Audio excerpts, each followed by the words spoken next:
right, everybody, we got an absolutely loaded show. There's some amazing matchups again this weekend. We're going to get to what happened, obviously, a little bit this past weekend. Look ahead, talk about some NFL.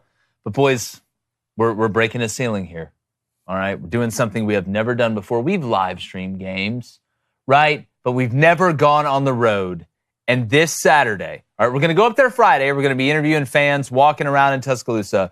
But we are going to be live streaming the Alabama-Georgia game from inside of the Innisfree bar. Yeah. So look, if you're wandering around, it's already going to be packed. But if you want to come hang out with the boys, come over there. It's going to be great. We're excited to see everybody. We know it's going to be nuts. It should be nuts. This is a mega matchup. David, how excited are you? I can't even explain it. I can't even put it in words right now how excited I am. I love when you Tuscaloosa, T-Town, Georgia, Alabama. Sign me up. Blaine, it's the closest thing to Game of Thrones as we're going to get. It really is. I mean, buckle up. It's probably going to be the best game of the year. The real question is, did I show up decked out in Georgia stuff? Don't do that. No, don't do that. Are you really? Don't do that. Brock Bowers jersey? How much security we got? David Pollock jersey? What DP is the David Pollock? If you showed up in a David he is the Flaming Dragon. David, if you hear this, send one over now. Come on, dude. Well, we hope to see you guys there. If you can't be there, make sure you check out the live stream. Alabama, as we mentioned, takes on Georgia in a mega matchup this weekend. We're going to break it down. Notre Dame hosts an undefeated Louisville team, and Malik Willis leads the Packers past his old team here in Nashville. I'm Jake Crain, and welcome to the Monday Fun Day edition of Crain & Company. Let's go.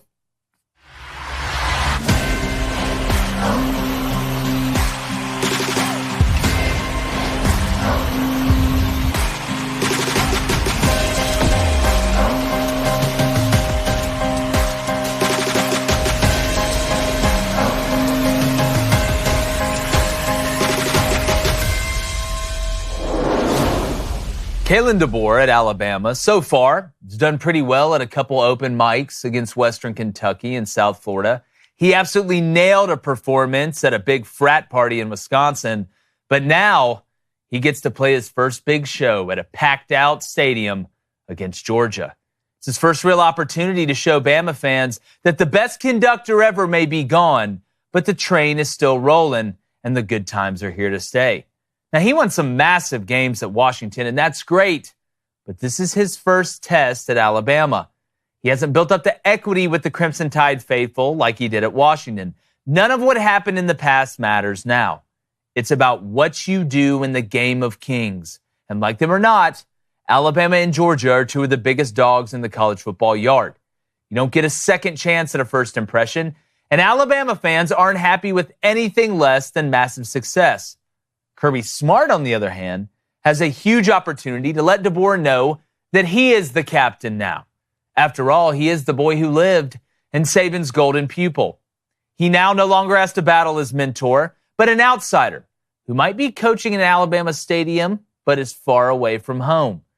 We're going to break down the game shortly at a granular level, as we usually do, but the storylines are once again elite, and the narratives will be flying post-game. And like I said earlier, we're going to be live streaming it all from the Innisfree bar, whether we come out alive or not. David Cohn, former Michigan quarterback, married to an Alabama legacy. And open mic performer. And an open mic performer. Really good one, by the way. And then my brother, former Western State, Colorado wide receiver. My ex was an Alabama fan. Does that count? Crain, my wife's from Tuscaloosa. It's basically a Taylor Swift song. Runs deep, man. David, we're going to get down in schematically what you expect to see, kind of how you think the game's going to go.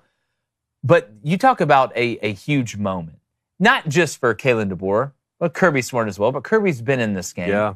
But if you're Kalen DeBoer, what a great way to be able to start off your big game Alabama career. Not saying the other ones don't matter, but we know Alabama and Georgia, especially lately, it just hits different.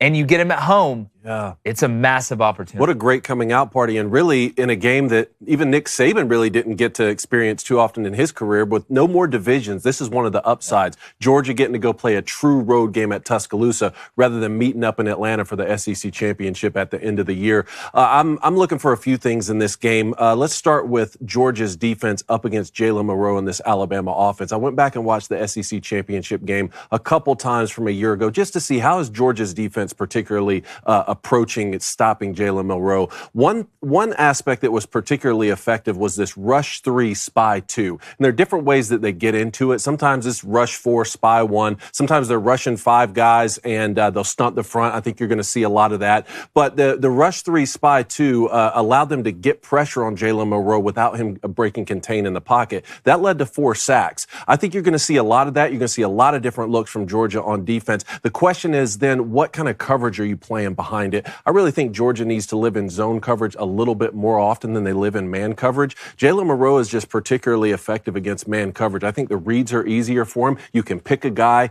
throw him the football, and a lot of times that's deep shots, verticals downfield, crossing routes, which he's just like, that's his wheelhouse, deep balls down the field. And then if the defense turns their head in man coverage, well, then he gets to use his greatest skill set. He takes off from outside the pocket. Sometimes he's 15 yards downfield before he even knows that he escaped. So I think Georgia's going to have a lot of that working on the defensive side of the football. Yeah, Alabama offensively, you got to run Jalen Milroe a lot in this game, I think. We've seen that a little bit against Wisconsin when they needed it too. You saw power read, you saw Q counter, not just him taking off and running if nobody's there. And the deep shots have worked. I mean, you could say that's been his best move through the air. What I'm interested to see is if Jalen Milroe in this offense is going to consistently be able to move the ball and not only get into the red zone but score touchdowns. It's that intermediate passing game. I know. And not just from the pocket. It's when he escapes the pocket or on sprint out. Can you hit those overs? Can you hit those digs? Can you make Georgia not say, we're going to defend you tight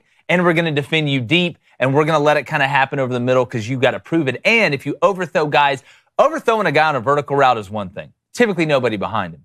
You overthrow a guy on an intermediate route, that's where the safeties make interceptions. That's where the nickels make interceptions and you find yourself in trouble. So how much are they going to run Jalen Milroe? And then can he make them pay in the intermediate? Because if he does, this team is going to be very, very hard to stop. So just one more thing on that. If Georgia does give this double spy look quite often and is playing zone coverage behind it, essentially saying we want to keep as many of these routes in front of us as possible, but also keep Jalen Milroe in front of us as much as possible. I think a couple things that Kalen DeBoer and Nick Sheridan may try here is to widen the splits, particularly on third down, whether it's true 2x2 or possibly even 3x1. A lot of what Josh Heupel does at Tennessee, widen the splits out so that we can stretch Georgia's defense horizontally as much as possible. And something else I think you'll see in the run game too is a lot of speed sweeps or at least speed sweep looks into the quarterback power, into quarterback counter like you're talking about. Well, that's what Tennessee does so well. They want to stretch you horizontally and hit you vertically. Yes.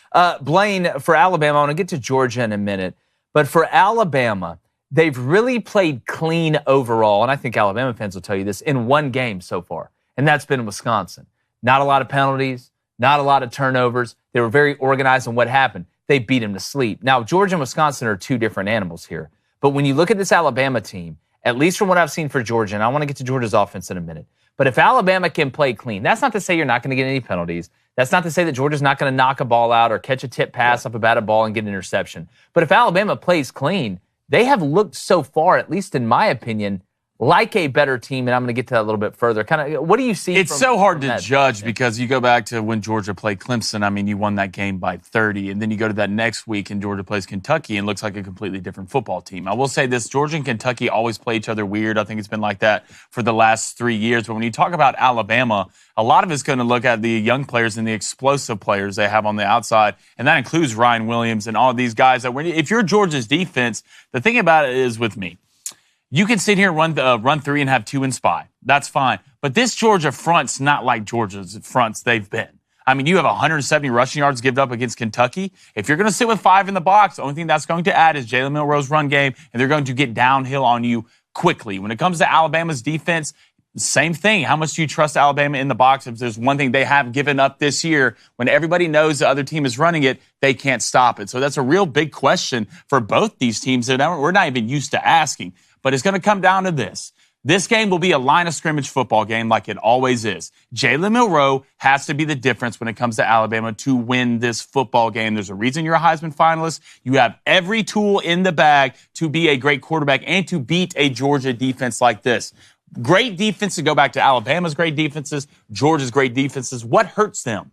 It's a mobile quarterback. Yeah. Okay, it muddies everything up in the run game and in the pass game. So right now, keys for Alabama on offense is you have to get Jalen Milroe out of the pocket. You have to get him. I don't know if he's a good enough passer right now to stay in the pocket and beat Georgia. You flip it to the other side on Georgia's offense, which I know you said we're going to get to, but I said this in the Clemson game when you won by 30. Great win, but I'm not impressed with Georgia's offense. They have no big play guys on their offense. Ladd McConkey's gone. Brock Bowers is gone. And you're going to have to hit big plays against Alabama because I don't care how good your defense is. They're too electric on the outside, and they're too good at quarterback. So that's the questions I have. And a lot of people, after Georgia got done playing Kentucky, they were worried about, oh, my gosh, Georgia can't stop the run. Georgia can't stop the run. That's all Kentucky could do, and Kentucky really wasn't that great at it, yet you still gave up, 170 rushing yards like that. I don't worry as much about Kirby's defense being able to make adjustments. Like, I don't worry about Lincoln Riley's defense being able to make or Lincoln Riley's offense being able to make adjustments, or Sark being able to make adjustments offensively. I'm not as worried about that. What I am worried about, if I was a Georgia fan, is what you brought up. I don't care if you're Georgia. I don't care if you're Georgia Tech. I don't care if you're George Strait. You can't go 8, 9, 10, 11, 12 play drives consistently enough, especially when you look at Georgia's schedule and what they're getting into, to be able to score enough points, I think, to run the table and be a dominant team and win all those games. Somebody's got to do it. I think they got guys that can. I think Dominic Lovett can. I think Oscar Delp's got to show us that he can, but he has the ability, but they haven't done it yet. You're not going to be able to just methodically move the ball down the field consistently against Alabama and Texas and Ole Miss. Carson Beck's got to do his thing. I think if guys give him the opportunity, he will. But when they needed it the most, who came through last year? Blaine brought it up. One of them's playing for the Chargers, and one of them's playing for the Raiders. When they had to have big plays, it was Ladd McConkey or Brock Bowers or some combination of those two doing it. I can go back through the last couple years and see it, whether it's against Auburn or whatever. So Georgia's got to find a way to make some explosive plays, but you got to take shots down the field to be able to make explosive plays. David, I want to go back to something you said, and then I want to get to the chat. I know we got to move on at some point. When you saw that 3-down look, or that rush 3 spy 2, it was 4 down. Was that more on passing downs, or was that in general? Because that's, to me, there is a huge difference between what 3rd and 9 is and 3rd and 3 is when you got a guy like Jalen Monroe. If it's 1st and 10, right? I'm going 4 down. I may spy 1 once we read what the back does out of the backfield. But if Georgia goes up and says, you know what, we just got to keep Jalen Monroe in the pocket and we can go light in the box or whatever, Bama's good enough up front with their guys all healthy now, I think, to be good in the run game with Jam and Jalen. Well, it was mostly out of 3rd down, and it was almost always coming out of either 4 down, right? Or 4 down or 5 down. They weren't in 3 down. What they would do, what Georgia's line would do, is they would either rush 3 and then cat one guy out, combined with a linebacker to get into a double spy look, or sometimes all 5 guys would come, but it would be sort of in a delayed wave with these stunts so that they could, any sort of way that Jalen Monroe breaks the pocket, they would have something covered. And even then, I mean, look, Alabama won the game, so he was effective enough against it. One thing with Georgia on offense that I wanted to say, because I knew we were going to talk so much about explosive plays, and, like Blaine brought up, it only took him 1/2 of football to watch Georgia to say no one scares me at the skill positions on the outside. One thing I want to say about Georgia on offense, they need to create explosive plays in the run game. Every big game that I can remember Georgia winning in my lifetime, they've had a big, huge run in that game that is an explosive play. So often we think about it being a shot that you take downfield, but you can have explosive plays. Well, David, they would give Brock Bowers speed. Georgia, people don't realize he's a freak. People don't realize this about Georgia. Georgia's a pass-to-run football team. Like they are we're not used to saying that. I mean, you can go back last year; they're almost averaging 30 attempts a game through the air. Yeah. They haven't historically been that. No, Mike Bobo is the OC now. I mean, Todd Monken sort of switched things up a little bit, but every big game I can remember Georgia winning in my lifetime, they've had some sort of explosive play in the run game. They either need to have that working in this game or chunk runs consistently. Now, you're saying, like, I don't see how Georgia's going to be able to have chunk runs consistently throughout the whole game. Well, if you're not going to have that, then you need to do what Michigan did this past weekend. Take off for 1 of 50 yards, that's a touchdown. Take off for 1 of 60 yards, that's a touchdown, if you're not going to average 5, 6, 7 yards per carry, which is going to be tough. But if you don't have one or the other, if you don't have the big explosive plays in the run game that can help open up the pass, or if you don't have chunk runs consistently, Georgia's going to be in for a long game. And I don't think Kirby Smart wants to live in a world where they're having to throw it more than they're having to run it. He wants to live in a balanced world as possible. Yeah. That's what you want as a defense guy. And preferably, just like Sark, just like Josh Heupel, all these guys, even though he's a defensive guy, he knows the importance of the run, probably even more because he's a defensive guy. But when you look at the elements of where they can hit you, if I'm Kane Womack in Alabama, I think the game plan is simpler to what I have to stop right, than if I'm Kirby Smart and I'm Schumann in Georgia. Because if I'm Schumann and Kirby at Georgia, I'm like, all right, the vertical ball is a problem. It is a problem. They've shown that they can succeed in it. We saw that against Wisconsin. Again, I know Georgia's not Wisconsin. I understand that. Malachi Starks and all these guys can really play. But also Jalen Milroe can hurt you with his legs. Where does Georgia scare you right now on offense? Carson Beck's not taking off really and running and being that big of a factor. He may witch his way a couple times when you're either in man coverage and got your back turned or he's able to escape up through the pocket. But you're not worried about Carson Beck running power read and Q counter and doing all these things. I'm not worried right now about Georgia vertically. So if I'm Kane Womack, what do I have to stop? I have got to stop the run and ETN on early downs to put them in passing situations where then I can say, you know what? Now we'll go two-man. And when I go two-man against Carson Beck, to your point, like you were bringing up, that's a whole hell of a lot different than going two-man against Jalen Milroe. Because what scares me to death about going two-man against Jalen Milroe is if you come out in 10 personnel against Bama, all right, you say, all right, we're in two-man, we're locked up underneath, the safeties are going to work their halves, and we're going to shade to who he thinks the most dangerous or whatever. That Mike is responsible for that running back. And the minute that running back vacates, you have got to stunt the front so you don't just have an easy run-through with nobody in the middle. Because I know that's what Alabama's going to do. We've seen them brush out the empty, then brush back, brush out the empty, and not brush back. Against Carson Beck, yeah, I'm going to stunt the front, but I'm not nearly as worried about him getting out the front door or the back door, and then all of a sudden, there's nobody there, and him going and hitting his head on the goalpost from 7 yards out, as opposed to Carson Beck hurting me for 7 yards on 3rd and 10. So I think there's less for Kane to have to stop than there is for Schumann and Kirby to have to stop, and that's where if I was a Georgia fan, and they might, this is the closest, one of the closest games we're going to get to an NFL game. All right, all year. Georgia's favored, by the way. And Georgia's favored. And Georgia's favored. But I tell you, the more I look at it, unless Bama plays really, really disorganized and turns the ball over, and then again, field position. And special teams, which is your indicator of field position. Don't get hung up on thinking special teams is just about field goals, blocking punts, and kickoff returns and punt returns for a touchdown. No, the punter that gets the ball the most inside the 20-yard line, specifically inside the 10, puts themselves in an incredibly advantageous situation. Just ask Oklahoma, who outside of a turnover by Nico early in that game, their ass lived inside the 15-yard line on offense with a flustered quarterback, and you can't find yourself in this situation. One more point I was going to make on Georgia's rushing attack. If there is an area of Alabama's defense that is susceptible, it's to the run game. Yeah.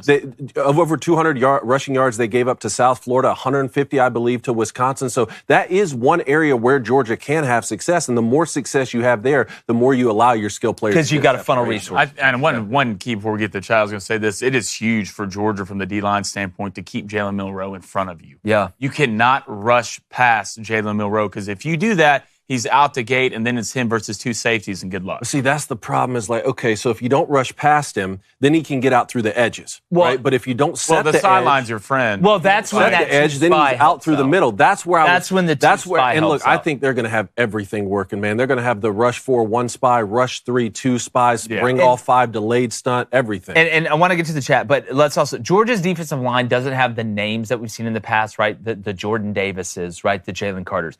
But make no mistake, these cats can run. Like this is one of the best teams that Alabama's going to see on defense. We're just so used to the Lamborghini, right? That hey, look, a nice Corvette still runs pretty good too, and it'll get a few chicks to hop in the back seat as well. It's tough to beat Georgia going this way. It is. Last year we saw Alabama beat Georgia going this way. That's exactly right. All right, chat, hit that like, hit that subscribe button. If you donate, it's on topic. It will get read. We're going to start the day off with the bro. What's up, man? He says, go Dogs. Where do you see Ryan Williams' potential, and do you think he can win College Football Player of the Year this year after this Georgia game?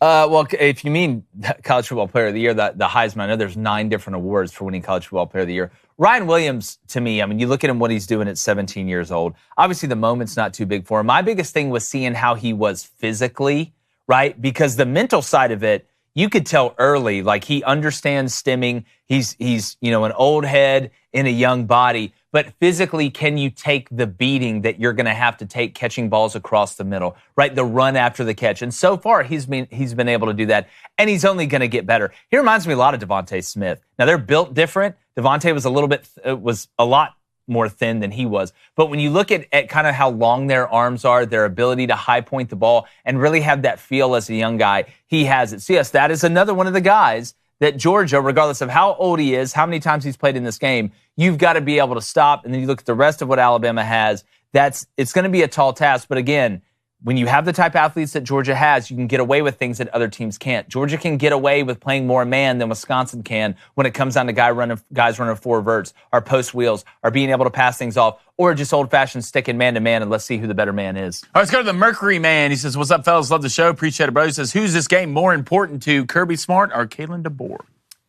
Kalen DeBoer. It's got to be Kalen DeBoer, but I don't think it's by much because, again, we've talked about is Georgia the new Alabama? Is Kirby taking the moniker from Nick Saban? What is one way you do that? Nick Saban, after his first year, made it a habit of beating your ass the first time that he played in a big game to let you know who daddy is now. So if Kirby wants to lay down the law and let Kalen DeBoer, I don't care if you're from Washington, I don't care if you're from Texas, I don't care if you're from Delaware, or if you're from the panhandle of Florida, when you took this job, you made the biggest mistake in your life because you have to run into us and we're the two big dogs in this league. We got to see what Texas does. They may be the best team in the league. We'll see. But at least in the past 3 to 4 years or since Kirby took over, it's turned in to Georgia, Bama, every now and then somebody else. But these are the type games that Alabama fans are going to judge Kalen DeBoer on, and these are the type games that Georgia fans, they want to get over that Alabama hump, right? Yeah, they beat them. They won the national championship, beat Nick Saban once, but it wasn't like they were beating them a lot. So you want to flip that you want to flip, what's happened in the past, and this is a precedent game.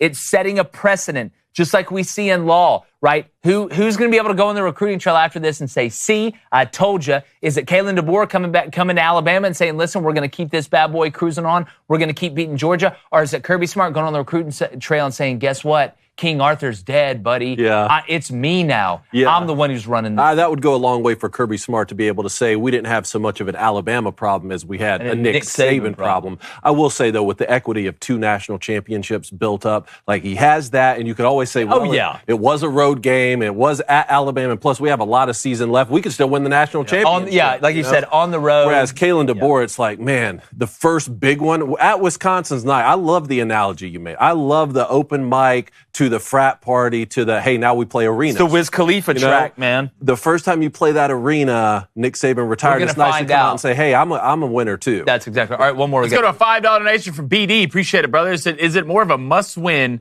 for Georgia since they still have Texas on their schedule? See, that's a different argument. That is a different And I agree with that. The importance for the head coach on who wins, just narrative-wise and looking into the future, I think is DeBoer. But as far as when you look at this year in itself, with the way that the schedule is set up, especially now since we kind of know what some of these other teams are, maybe LSU isn't looking as dangerous as some thought. Tennessee is looking more dangerous than some thought for Alabama. But when you look at Georgia and the murderer's row that they have coming up, you want to get on the right foot, too, because you want to give yourself that breathing room, right? Yes. Hey, man, if we drop one at Ole Miss, like we beat Texas and we beat, Alabama on the road, we're going to be fine. We can still possibly get that number 1 overall seed, winning the SEC as well. So as far as going forward, it is bigger in 2024 for Georgia, not just from a seeding standpoint in the playoff, but making the playoff. Because 9-3 doesn't get you in. I don't think 9-3 gets you in. I don't even think if Georgia. it's Georgia. That's right, because that's a completely different question. And not only would a win at Alabama gives you a strength of schedule victory if you had to be one of the at-large picks later, but if you beat Alabama, then you're still possibly in the SEC championship conversation, and the only way to get one of the automatic bids is to win the conference. And you don't play right? Tennessee, right? Georgia does not. No, they do, and they play them at home. And see, that's one of the things we were talking about preseason. Man, you got to go on the road to Bama, Ole Miss, and Texas this year. But now, 4 weeks in, the conversation is not just that. It's, and you have to host Tennessee. Because Tennessee can go on the road and win that game.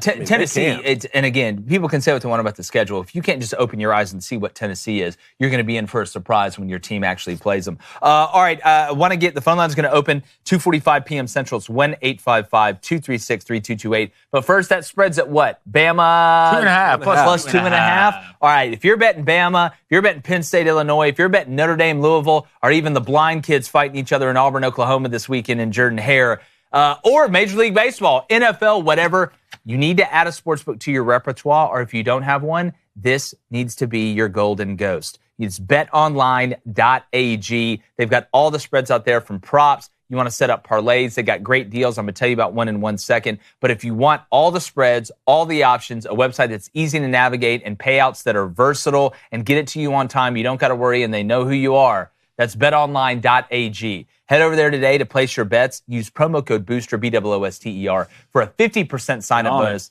of up to $250. That's betonline.ag. Use promo code BOOSTER. Blaine, how much money have you won the last 3 weeks? It is a total of, I believe, $26K. Wow. God, I hope you got a good CPA, buddy. And you can too if you trail our bets. Bet online, where the options are endless, and so is the fun. All right, let's move on to this Notre Dame Louisville game. We're going to get back to the chat here in a minute. Remember, the phone lines do open up in 20 minutes. We want to hear from you. And make sure you hit that subscribe button. Appreciate everybody being in here. It's going to be a fun week. Yep, Notre Dame hosting Louisville. So Notre Dame come out ranked 16th, Louisville ranked 15th. And talking about Bet Online, right now that line is -6.5. Notre Dame over under 47.5. Gone up. Well, if you look at how sluggish Notre Dame has been in the passing game, I mean, you look at Riley Leonard's pass numbers. They are winning these games because they are running the ball. They can stop the run on defense, and Riley Leonard can create with his legs enough to be able to beat the Miami Ohios. Didn't beat Northern Illinois. We saw what they did against Texas A&M and really didn't throw the ball that well against A&M. And you want to give credit to Mike Elko in that defense, but this seems to be kind of a recurring problem for Notre Dame. And you're like, man, they got the talent you would think to get out of it. Because remember, before the season, we were like, this is kind of reverse Notre Dame. There's questions about the offensive line. They lost their phenom left tackle who was replacing Joe Alt. And they lost Blake Fisher as well to the NFL. He gets hurt. So you're like, all right, Notre Dame skill guys on the outside, they're going to be better. They're older. You got Riley Leonard in here. You should be able to throw it around. You're going to be damn good on defense. But, David, that really hasn't been the case. Then you look at Louisville. And Louisville, what's their kind of bugaboo? It's been stopping the run. Now, they did hold Georgia Tech under 100 total yards rushing. I want to give them credit there. They do look like a complete team. But then offensively, Tyler Shuck has stayed healthy. I think he's got 8 touchdowns, no interceptions. Jeff Brom's been very, very versatile with them. They're going to have a great plan for Notre Dame, but Notre Dame is so good on defense. This is a really, really tough game to bet for me. You know, you kind of want to lean Notre Dame because it's at home. You feel like they're still more talented than Louisville. But if they're going to be one-dimensional and Louisville loads the box, they could be in this game in the fourth quarter. Not only that, but win it. Mm-hmm. Well, we knew when Riley Leonard came over to Notre Dame from Duke that the biggest wow plays for him there were in the run game. And he has certainly delivered on that front for the Irish. I have to say, I am a little disappointed at how ineffective they have been in the pass game. Yeah. And I mean, that led directly to a loss against Northern Illinois, and that loss alone may keep them out of the playoff, even if they win out. I was thinking about this for Louisville, because every week we say with Riley Leonard, well, this could be the week that they really turn it on through the air. So he throws for 300 yards and rushes for 150. You're like, all right, there's the guy that we thought. But facing Louisville's defense and Ron English's defense isn't really the week that you're hoping to magically turn it on. And I was thinking about this, because Louisville just got over a win with Georgia Tech. What a great game that was to face Georgia Tech before you have to go on the road and play Riley Leonard and Notre Dame. I mean, if you were going to have a stand-in on your scout team, try and be Riley Leonard, like Haynes King is that guy and may even throw it better. So what Louisville's defense just did against Georgia Tech and how effective they were to be able to keep Haynes King from running all over them, I think that's a great precedent and a great early look for them to face Notre Dame. I got to say, man, the 6.5 seems a little crazy to me. Right now, I'm trying to decide if I want to take Louisville outright to win the game. I don't think it'd be a bad dog bet at all. Blaine, when you look at the minds here going up against each other, Jeff Brom on the offensive side with a guy with the capabilities of Tyler Shuck, with an offensive line that seems pretty capable, with a deep backfield. And guys, and remember, Lacey's hurt. One of their best skill guys is out like 6 to 8 weeks. I think it was a collarbone, shoulder, something like that. But Ja'Cory Brooks has stepped up. If I'm Ron English on defense, I'm going to load the box and make Riley Leonard beat me, get you in 3rd and 8, and then start running my exotics, mix my coverages and things like that. If you're Marcus Freeman going against Jeff Brom this week, how tough is it to be able to put a plan together when Louisville has shown the ability and you know to be balanced, and you know that Jeff Brom is probably still, even though they have played Georgia Tech, got a lot saved in the bag for this one. Yeah, you know Brom's got a lot in the tank when it comes to play calling. If you watch Louisville play, they've been somewhat vanilla. I don't think they've gone outside the box a lot. But the way this Louisville team's built, and we've talked about this, especially last year, is something we're not used to seeing, and that's defensively. You can go back to the Jackson State game. They gave up 130 yards rushing. And let me tell you this, Georgia Tech, from a rushing standpoint, Britton Key even said it after the game, they want to do what? run the ball. Oh, that's who they are. And Louisville to come in and stifle that, okay, that only puts more belief in me from a misdirection and counter standpoint of what Georgia Tech does, of what you're about to roll in against Notre Dame. Trust me, from a guy who bet the Notre Dame Miami-Ohio game, Notre Dame did not look good on offense. It's bad right now. I don't know what's happened with Riley Leonard from the throwing game, but it's almost anemic at this point. And I promise you, as many studs that you have on defense at Notre Dame, Louisville's going to find a way to get theirs from a schematic standpoint. That's what Brom does. So right now, I'm with David. If this game gets up to 7.5 plus 7.5, I don't know how you don't take Louisville. Well, what's the over-under at? Is it 46.5? Yeah, it's, hold on one second. Let me get back. Because this game just smells like an under. It's got 27. 47.5. It's what? 47.5. I love the under right now in this game because I want to give Louisville's defense credit. They gave up an early rushing touchdown, I think a 23-yarder to Haynes King to go down early and didn't panic. That's what you see with teams that are kind of older, right? Something may happen early, but they don't throw the baby out of the bathwater. They're able to adjust. So even if Notre Dame takes the opening drive right down the field, Riley Leonard hits him from 15 yards out, breaks a tackle, spins, flips on his head, sells a hot dog, and then scores. I don't think Louisville's going to panic. It's just, this Notre Dame defense is legit. Like, they're legit. And it's not just a bunch of big guys in the middle and they're okay behind it. They can run. And they're going to have a really, really good plan for this game. It's a fascinating game. I would not be shocked to see overtime at like 17-17. And I think this game's on Peacock. Unfortunately, I think I saw that. But I can't wait for this one. I really can't. No, I agree. Get to the chat. All right, let's go to Dr. Rock Martin. What's up, man? He said, hey, guys, Louisville fan here. Right now, how do you think Brom's looking in his second year? And if they win this game, you really have to start talking about Louisville as a playoff team. For sure. We talk about teams, in the ACC that can win it. Everybody's talking about Miami, and they should be. Clemson's looked a lot better. Beat NC State to death. Virginia Tech doesn't look very good, and they got to play Miami this week. This Louisville team just beat. That's why the Georgia Tech one was so big. They're just going to hang around over there, right? Just keep doing what they're doing. It's balanced still, is what it looks like to me. It feels like, and I know it's early in this year, and to go back to Blaine's point, Dr. Rock, last year the biggest surprise with Louisville was the defense, right? Jack Plummer would make catastrophic decisions, but the defense not only was really good in general, they would bail them out a lot, and that seems to have carried over. So this wasn't a flash-in-the-pan thing. Jeff Brom just inherited some guys. They were able to string the puppet together, and he was able to dance while the kids laughed. This is like who they are, and that should scare people more than anything. Because make no mistake, Jeff Brom is a witch when it comes to being able to diagnose. We talk about Petrino and some of these other guys. He's one of the best in the business at it, too. And now he's got a quarterback in Tyler Shuck that, again, as we said, if he could stay healthy, the dude is a baller that nobody is talking about. And remember, Louisville will play Miami and they'll play Clemson. So you're going to have to win one of those games. And you get your shot, though. I've got no problem with that. And Clemson and Miami don't play in the regular season. Yeah. So interesting. All right, let's go to Chad Melton. Chad, what's up? He says, if Notre Dame loses this game, does the heat turn up on the seat of Marcus Freeman? Because if you lose, you will not be getting in the playoffs. I think it does. And not just for that reason. It's because of who you lost to, and then even how you've looked in your wins. Like, you lose to Northern Illinois, all right, which is tough. I don't care how good Northern Illinois is. That should not happen at Notre Dame.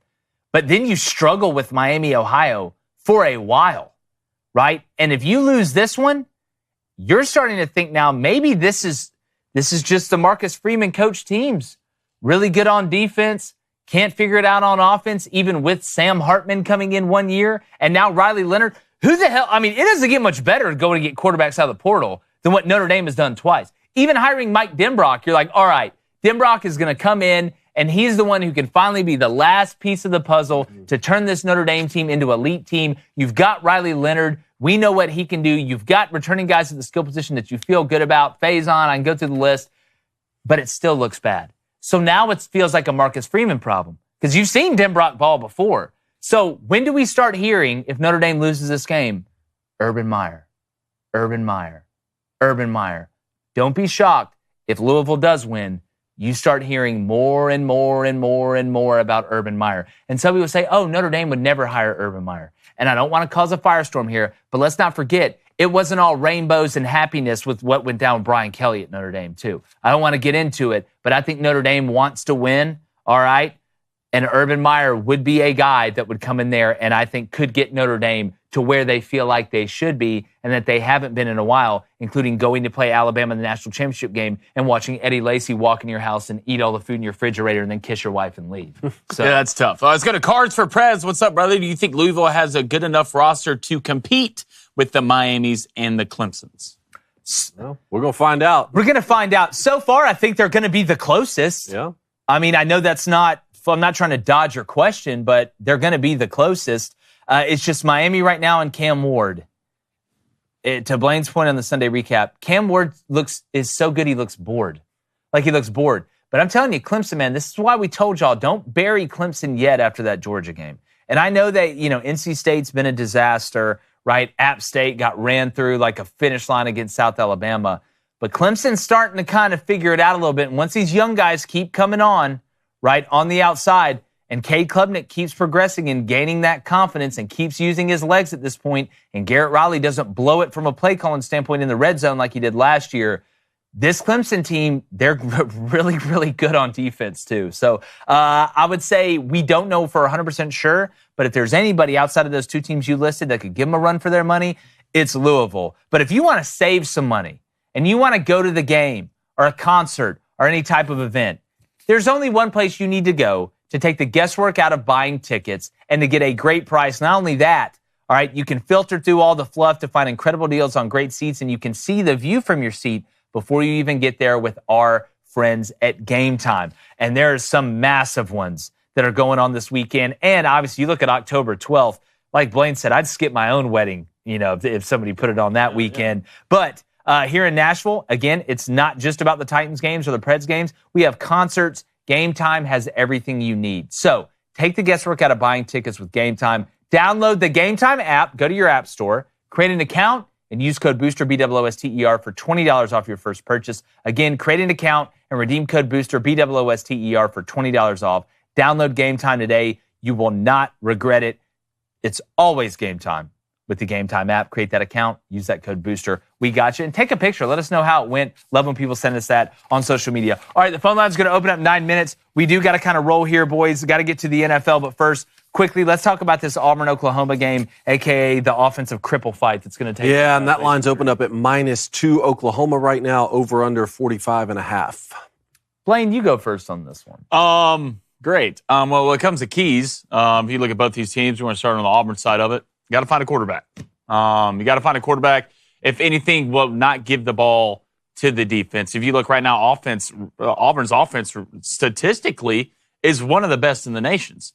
But you lead the nation in turnovers, so that can't happen. You flip it on the other side, I think Auburn's defense has to play smart. I'm going to go back to the Auburn-Arkansas game. I don't think anybody's going to win this game, but I think somebody will lose it. I think you're breaking in a new quarterback at Oklahoma. It's not going to be a walk in the park when you walk into the Jordan-Hare. It never is. But right now you have to like Oklahoma and what they showed, especially from a defensive standpoint. And I don't think Oklahoma's defense got enough credit for what they did against Tennessee. But right now, I mean, everything leans to Oklahoma in my point. I mean, you don't have a quarterback, and at the end of the day, if you don't have that, it's going to be hard to win games. Well, we can sit here and I mean, you're not wrong in saying that you find a quarterback, but nobody's coming in to save Auburn at quarterback. You didn't get one out of the portal, which is your fault, but you can't do anything about that now. Mm-hmm. There's nobody that's going to walk in from Niffers and say, hey, I can play quarterback. So if you're Auburn, I mean, do you just say, you know what, we're going to kind of go diet Michigan and just run the ball a lot and I guess keep Peyton Thorne in there to run, or you put Sam Jackson or somebody in there that ain't going to work this game to let him run around? And I don't think it will, but it's a lot better than throwing the ball to the other team. Like, how can you convince me that regardless, if you say, and I saw Hugh Freeze say, maybe we need to do the RPO as much and stop taking so many shots. Like, Auburn's not turning the ball over on deep throws. You're turning the ball over in the intermediate passing game. You're throwing it right to guys. You don't have a good quarterback that's ready. Walker White can be the best scout team quarterback in the world. Maybe you need to put him out there. If a guy's going to make mistakes, I would love a guy that actually has a chance to be a good player in this league to make those mistakes. Let him see Oklahoma and Danny Stutzman. Let him see Georgia. Let him see Bama. If you're going to go 4-8, I'd rather go 4-8 with a guy that maybe at the end of the day, in Walker White, can learn from it and has the ability to do it. Right? You have Peyton Thorne, who we know now he's 30 years old. He can't do it. You know what you're going to get with him. You may get some good. It's not all on him, but eventually he's going to throw it to the other team. And you think it was bad against Arkansas? You think it was bad against Cal? This Oklahoma defense about to run in here is the best one that you've seen. And Brent Venables is the best defensive coach you've seen. And he is going to eat them alive if Auburn tries to throw the ball. The problem is, if you're one-dimensional, you're not going to be able to run it against them either. So there's really no great answers if you're Hugh Freeze. This is why you had to go get a guy out of the portal, because it's affecting the way everybody else plays, I think, on Auburn's offense.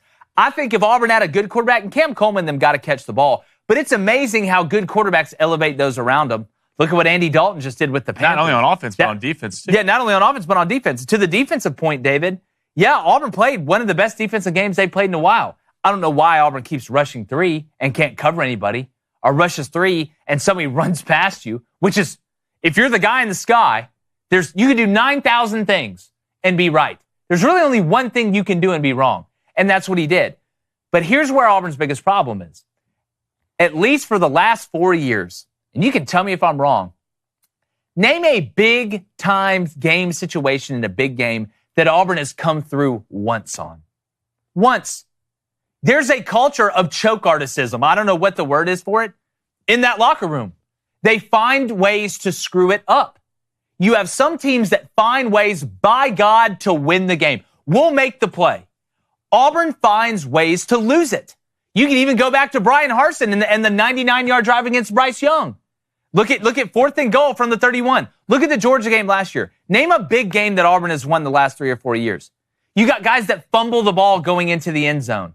Guys that don't realize a wide receiver's hurt on a game-tying drive and throw an interception. And I'm so sick of hearing in the post game, and I think Hugh Freeze is actually going to right the ship. I still believe that. I think he was the guy that needed to get the job. I still believe in it. I think if you think he needs to be fired, you're nuts. But you can be critical of somebody and not want a coach fired. I'm so sick of hearing after games how, you know what, the result really doesn't matter. That's not how we judge ourselves. In what world, in what other business is that okay? And you're making millions of dollars. When did being a good person and giving good effort, when was that just enough? That should get you in the door.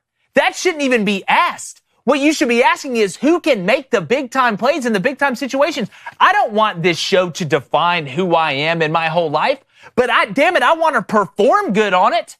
I want to do a good job and put a product out there that you can be proud of.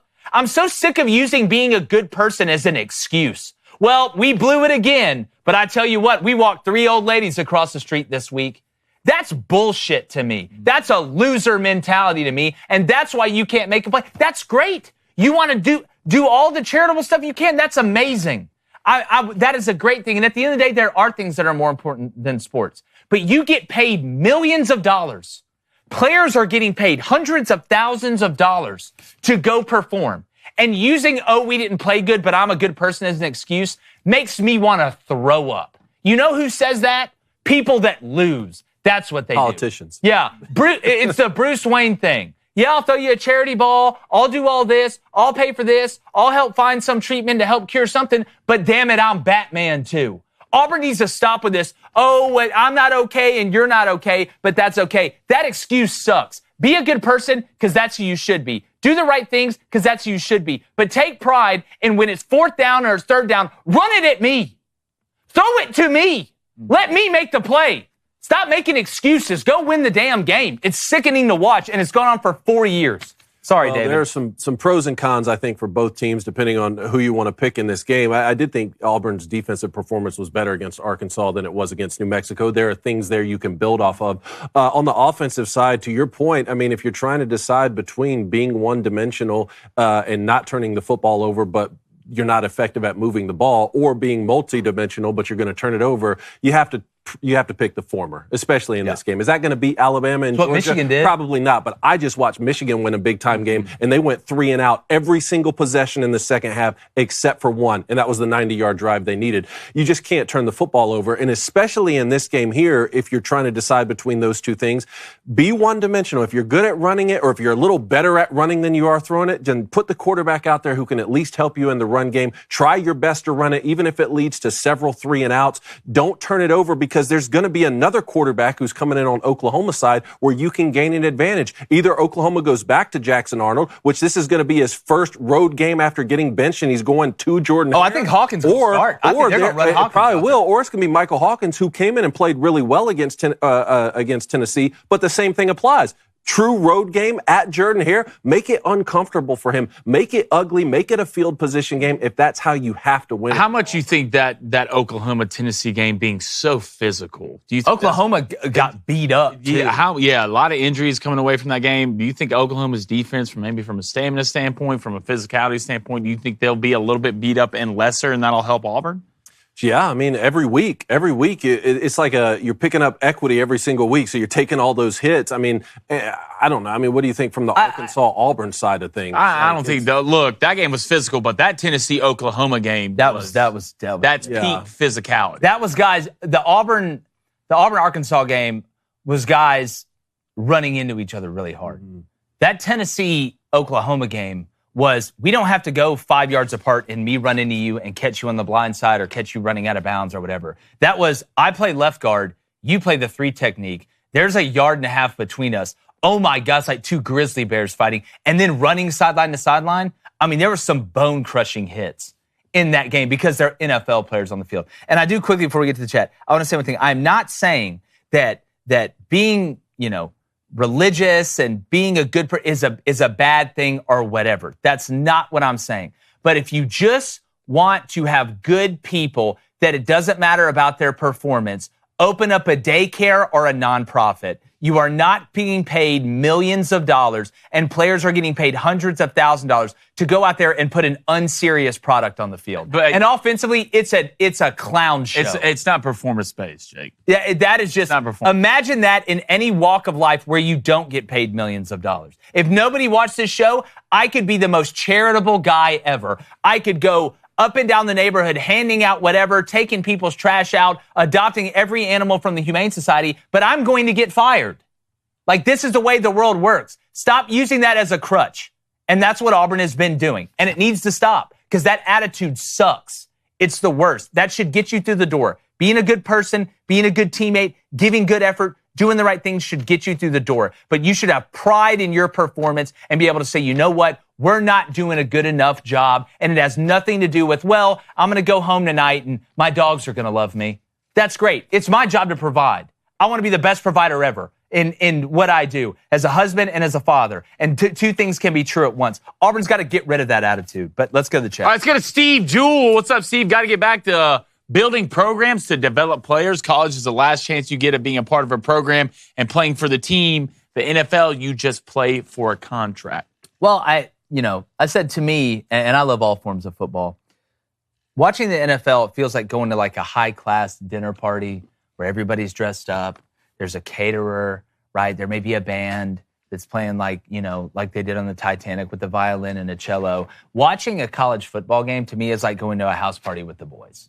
Like, they're doing keg stands out front. Like, how much beer pong can we play? Hey, let's get chants going in the living room. There's just something different. I love both of them. But to your point, I mean, now they're playing for contracts in college, if we're going to be honest. Let's go to a $5 donation from Minty Fresh. 5A says, hey, guys, love the show, but I just want to get your opinion on what's going on in Blacksburg. It seems like the team is not ready to play in the first half of every game. Well, they got to be able to stop the run. I mean, I still can't believe we're sitting here after Virginia Tech had the year they had last year and saying, why can't Brent Pry's team stop the run? And then Drones can't throw it consistently.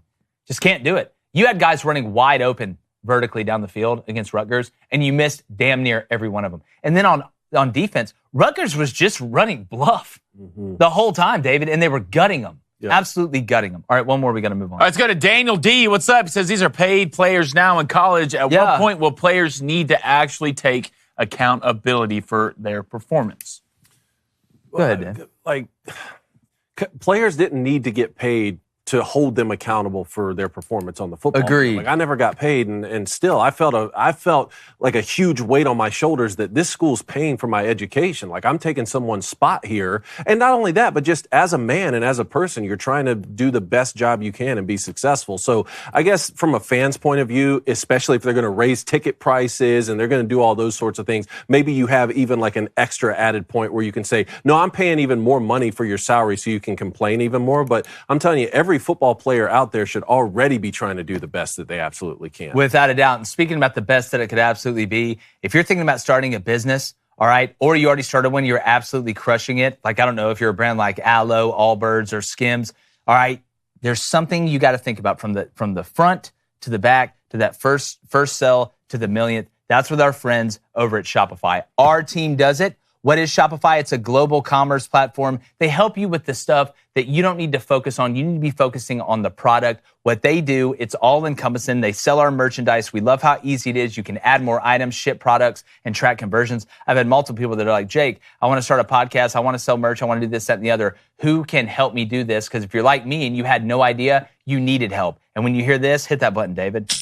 Congrats, you're getting richer. Your name should be Richard. That's why you need to check out Shopify. So if you're ready to take your business to the next level, upgrade your business and get the same checkout we use with Shopify. Sign up for your $1 per month trial period at shopify.com/CRAIN. It's all lowercase. Go to shopify.com/CRAIN to upgrade your selling today, and it will upgrade your business in general. Shopify.com/CRAIN. Hit that button one more time, Okay. David. I love to hear it. And on that note, make sure you buy some of that Crain & Company merch.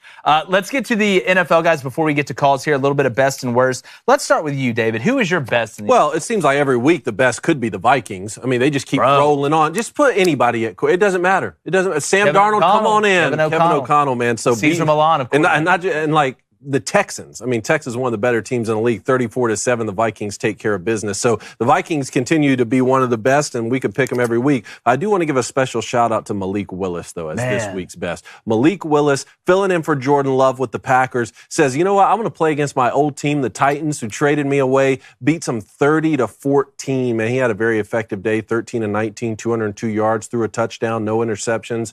Good for Malik Willis. It was, I mean, not only that, you did it on the road. And against the Titans. Yeah, that's what I'm saying. You went on the road back to where you played, and you had look inept before this. We talk about the Vikings and just anybody can go play quarterback there. I mean, look at the Packers. Mm-hmm. I mean, and Jordan Love is the guy there, and he is going to be the guy, and he's an exceptional player. But it just seems like culture's a buzzword that gets thrown around a lot.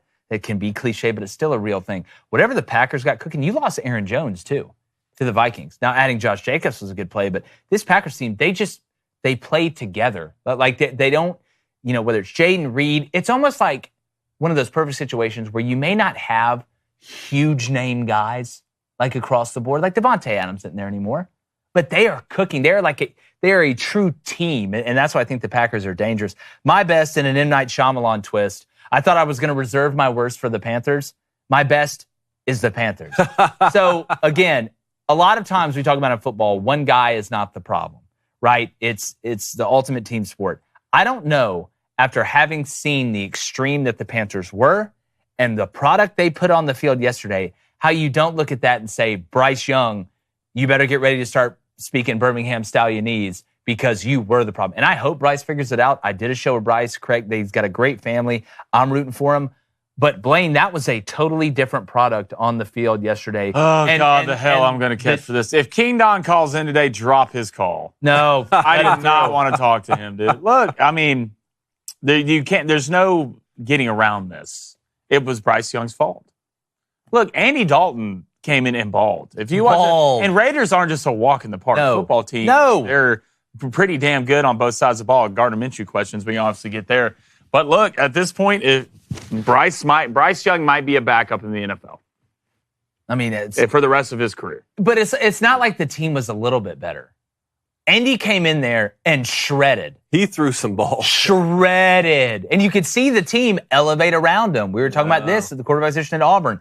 Some guys elevate the players around him because they want to go out there and be like, this cat's going to make plays. He's got dogs in him. He's got dog in him. He's going to put me in a position of ball. And that's what Andy did, and that's what the Panthers did. So my best is the Carolina Panthers. Yeah, what a win. They really needed that. My best, Malik Neighbors. He's really good at football. He's so good. He's really good at football. Oh, my God. Shout out to the Giants. Big win. Big win against the Browns. But Malik Neighbors, man, I don't know what you do with him.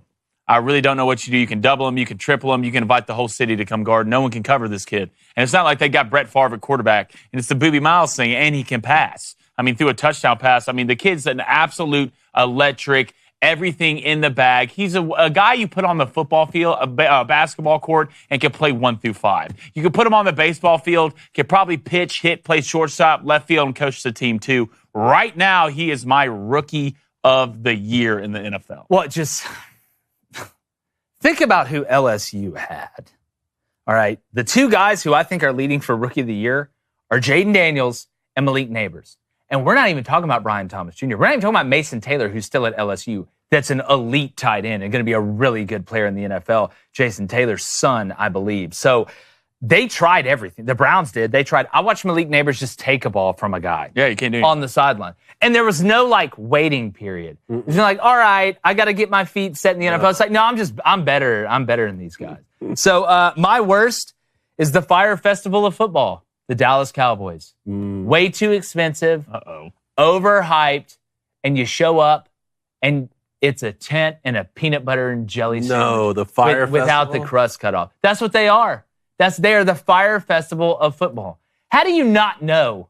Man, Derrick Henry's going to run it a lot. Not that you're not going to stop Derrick Henry consistently that much, but the Cowboys just get beat in the most obvious ways. Maybe this is good for the Cowboys. How is this good for the Cowboys? It's, to not be good in the regular season. I was wondering that. Show up, but haven't we seen that movie too? Guys, it's like whatever movie they show to you, the postseason's still ugly. Yeah, you got to do good in the regular season to make the postseason. Yeah, I just feel like what they put out now. Is your point to for them to just be good enough to make the postseason, but not be the number one overall seed? And then perform better in the playoffs. Like the Giants and Eli Manning and them, kind of? Yeah, that kind of approach. Is that what you're saying? The Cowboys need the expectations of making the playoffs, but we're going to lose.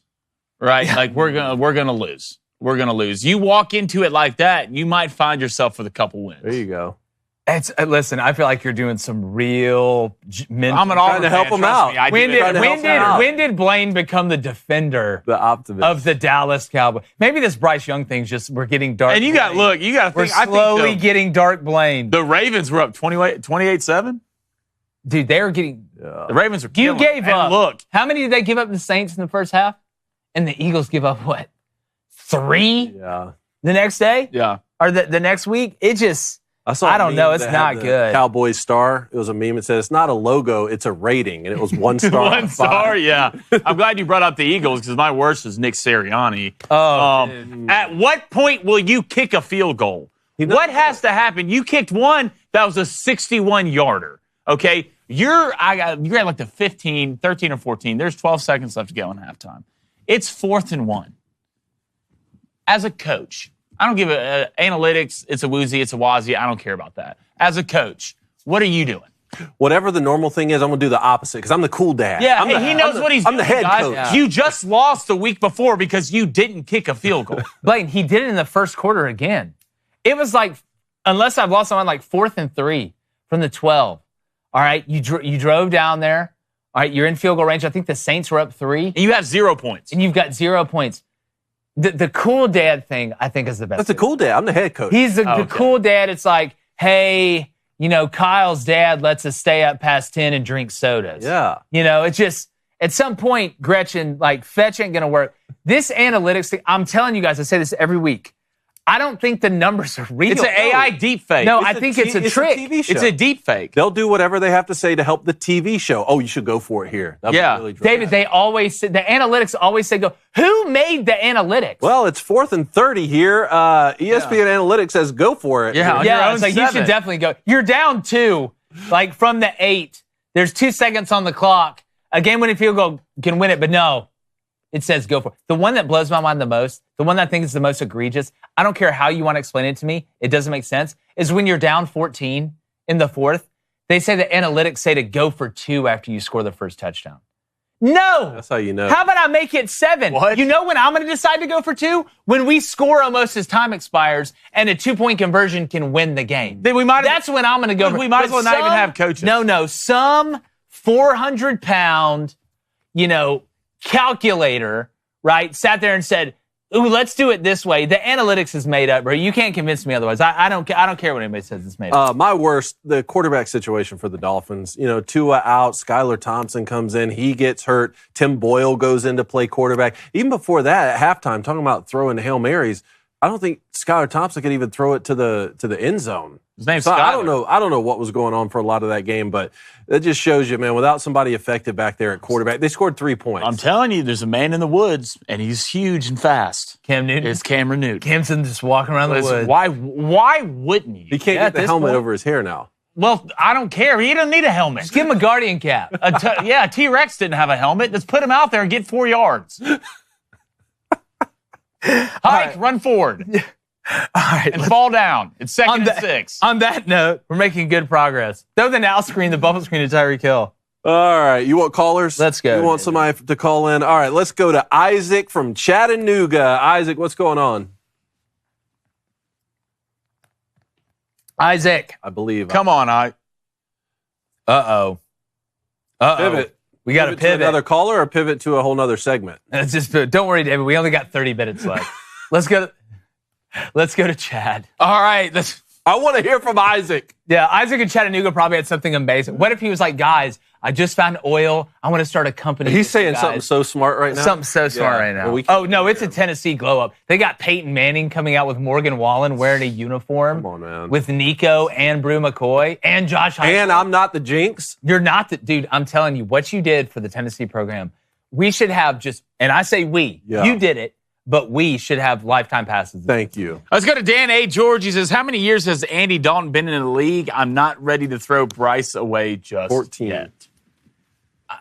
Nah, apparently that expiration date hadn't expired. Look, you smelled the milk and it wasn't bad. It's tough to get rid of gingivitis. They said, I think, I'm trying to remember if I saw this correctly. Andy Dalton has as many 300-yard passing games as Bryce Young does for the. Well, like, here's the thing, though. When do you give up? Like, how many games would it take for them of, like, Andy Dalton playing well and the Panthers just playing better like they did to be like, there's no justification for bringing him back in? You need to watch. You need to watch another game. Is it? That's what I'm saying. I mean, the Panthers are still not great. No, that was not, the true definition of it. That's why the phrase "any given Sunday" exists for that game, right? Yeah, but we talk about quarterbacks doing what, elevating what, play. Andy Dalton elevated the play of the teammates around him on offense and on the defensive side of the ball. Watching the Panthers looked like they were a completely different football team. They look like an NFL team. Which I hope so. All right, let's go one more to the chat, then we're going to get a call. All right, let's go to the banter boy. How we doing? He says, Jake, if you're the offensive coordinator for Auburn, how the hell do you walk in and call plays on Saturday? Well, I mean, he's been calling the plays. Again, here's the problem. Like, there's some glimpses of hope at some times. Like that first drive that Hank Brown was having, I mean, me and Blaine were sitting in the living room like, all right, he kept his own read one time. He made a really good throw on a third down on the out. He can do it. Then all of a sudden you look up and you've turned the ball over 3 times already. So if it's me, you've got to keep, your RPO game is your best friend, but you've really got to, try and keep hammering the run. There is no great answers. Like, that's the thing. There is no great answers because you don't have a guy that can consistently throw it to your team and not the other team.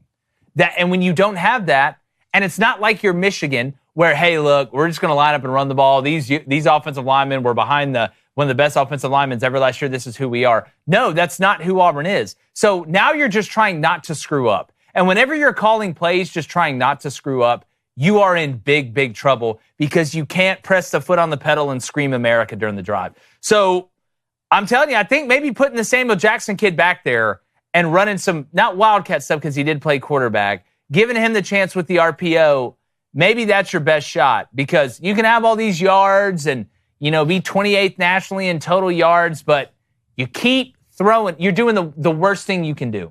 There's nothing worse you could do offensively than giving the ball to the other team, and you consistently do it. I think you're leading the country in doing it, so it's tough. But, all right, let's get to calls, David. All right, let's try Nathan in California. Nathan, what's up? Hello, gentlemen. How you doing? What's up? So last year, if you would have talked to me about college football, I could not have cared less. However, I stumbled upon your show last year. My friends, I have seen the light. Oh, God. This brings me so much He's coming home. Just come home, Nate. Just come home. You guys have shown me that college football is the greatest team sport on God's green earth. I've got 4 games I'm going to this year I want to tell you about. I got Oregon at UCLA this Saturday. That's beautiful. I got Wake Forest at Stanford. That'll be fun. I got ASU at Arizona. And the one I'm really excited about, I got Missouri against Hugh Freeze and those Auburn Tigers. Wow. Yeah. Nathan, that is you're like Good hitting for you, like man. all the food groups with that one. You got the smart game with Wake Forest and Samford, right? You've got an elite team playing against a team that has a lot of pride in UCLA. By the way, Harold Perkins out for the rest of the year with a torn ACL for LSU after the UCLA game. That's tough. But, dude, that's a great setup of games. I've never been out to Como in Missouri. I need to go out there and see drinking them. But, dude, love that you're into college football now. I'm telling you, it is the most fun sport there is. I'll die on that hill. What's your team, I'll be Nathan? glad to die on that hill. I'm trying to figure that out. I'm trying to visit as many schools as I can. Obviously, I'm California. There's like SDSU, UCLA. Mm-hmm. I'm not a big fan of those areas. Yeah, but, me neither. I'm trying to figure it out. Maybe if I fall in love with this school, I'll pick up from So there. you're basically on You your have a recruiting question? trips. Yeah. Right now. You basically You're have on, recruiting. you're on your OVs. You're on your official visits, right? Yeah, We'll send you some gear. Look, We'll send you some gear. I know it's bad right now on the plains. Okay, Blaine, don't. I know it's we don't bad need- right now, no, but we no. need everybody No. we can. We don't need to just send young guys to die. Y'all got right enough now. to That's worry what it is. That's like the replacements on Band of Brothers that just go running in front of the tanks. At some point, we all want to die in a European country in a war. Well, we're going to eventually. yeah, I know. So why not just get it out of the way? Well, that actually brings a good question I have for you guys. I did play some little QB in my college's intramural flag football. When I go to Missouri, should I volunteer to play quarterback for Auburn? Yes. Yeah. Yes, Look, please. at this point, Please. we're taking all applicants. I'm trying to find out if Bryce Young has any. I'm 5 minutes from driving to the southern border and just having tryouts. They're letting everybody in anyway. Why not? Here's a ball. Here's some cones. Appreciate it, Nathan. You run a post. Let me Kick see it to him. Yeah. Great call, man. Thank you. Found All a right, kicker. let's go to Matthew in Arkansas. Wonder what he wants to talk about. What is up, y'all? It is the heart-crushing Hog here, as in the Hogs walked into Jordan-Hare Stadium and crushed the heart of every Tiger they saw. Yeah. This is Hey, like congrats. Y'all suck too. Yeah, this is like yeah, like celebrating this is like being the skinniest kid at fat camp. Yeah. Like congrats, Yeah. I guess. Hey, a win's a win. It is. No, it's big. That's big for They Sam did Pittman. what they needed to get out of there and look forward to the next week. It's Matthew. a lot easier to fix mistakes when you're thinking about Oh, that win. 100%. Y'all should be undefeated in reality. Like y'all should have a win at Oklahoma State, right, and a win at Auburn. It just goes to show you, man. Like the Petrino hire was obviously big, but Sam Pittman's found something. And when you got a guy like Taylon Green, right? Dame, what's that like? What's that like going to get a quarterback out of the transfer portal? How was that? Oh. Did you have to get the feels Declaration of good. Independence Yeah, and Auburn- pour lemon juice on it? Auburn could have got Diego Pavia for a handshake and 2 Butterfingers. And this is what we got.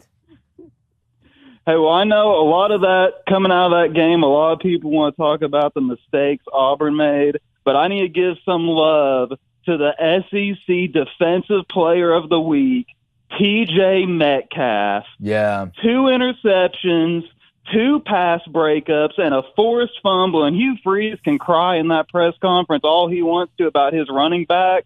Can't hold on to the ball, but TJ went in there and made that play. And where's he absolutely from? punched the ball What out. beautiful state is he from? Alabama. I think he's a Birmingham boy. Is he not? I thought they. Well, Think he's DK from went to Alabama. Ole Miss, didn't he? Yeah, I'm trying to remember the path, but either way, it was a big game for him. I tell you what, that Armstrong kid y'all got a receiver can play too. It just That is one of the guys. When I said in the All Access, I think we have 2 NFL receivers. yeah. Andrew Armstrong's one of them, and the other one was Isaiah Centania, who reached up and made that 58-yard touchdown grab that basically made the game for him.